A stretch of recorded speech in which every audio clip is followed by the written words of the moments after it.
Alright, hello YouTube. Alright, so today we're going to talk about mid layers. This is really where you get the most versatility out of your system and where you have the greatest effect on comfort. Starting with the pants. Pants are really an abrasion resistance, and that's about it. They do insulate to some degree, and they do keep wind resistance to a certain amount. But really, for the most part, your other layers are going to manage that. They're really for abrasion resistance and a comfort level to have things in your pocket or to do whatever you need them to do. Through most of the year, I like something like these pants. These are a convertible pant. The bottom zip off. Even in the wintertime, I don't mind it. Any more versatility, as long as you're not deep in conditions, is always good.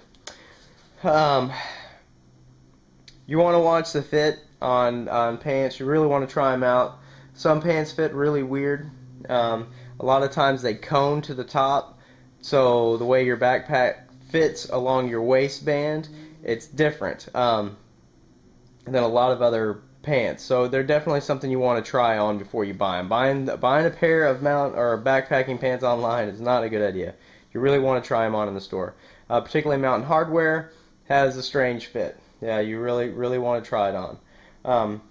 Now, throughout some other parts of the year and exclusively in the winter, I wear something like these are Talus pants is what they are. What it is it's a stretchy material, but it's still extremely durable. Through a lot of rough use, I have a couple of these little pinholes, but for the most part, it's held up extremely well. And I highly recommend that. The only other type of pants, which I'll kind of get into, and the next thing is a soft shell. But we'll get into that in the next layer. When you get into tops, your shirt on top of whatever base layers, which is, I typically just wear a base layer, and then I go from fleece up from that. But lately I've been wearing a synthetic shirt on top of that. I find it works pretty well.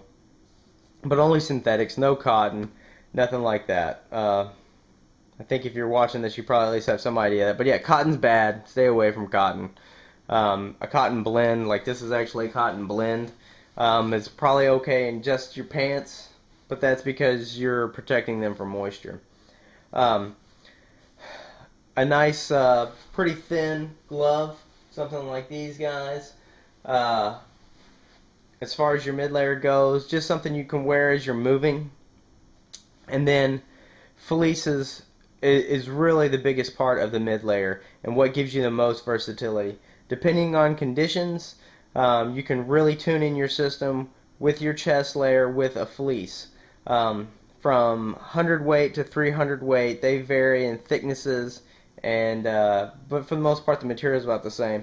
This is a monkey fur. As you can see, it's fluffy. It looks like Fozzie the Bear. I've really enjoyed that. It does lose some of its loft after a couple of years, but you get a warmer barrier for less weight, and I like that. But it does kind of lose its loft, and it looks somewhat silly.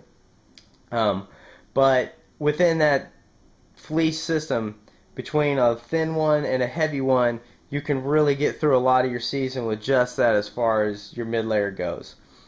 And then for me, I like just a wool knit hat as far as your head goes within this layer. You can control that with a windstopper cover for it, but for the most part I want something that does breathe a lot on my head. You lose a lot of heat out of your head, but it also gives you a good area to regulate your body. So there we go. That's a quick little view of the mid layer. As I've said in my other videos, I think quality, for the most part, in these kind of things, you're going to get your money out of it.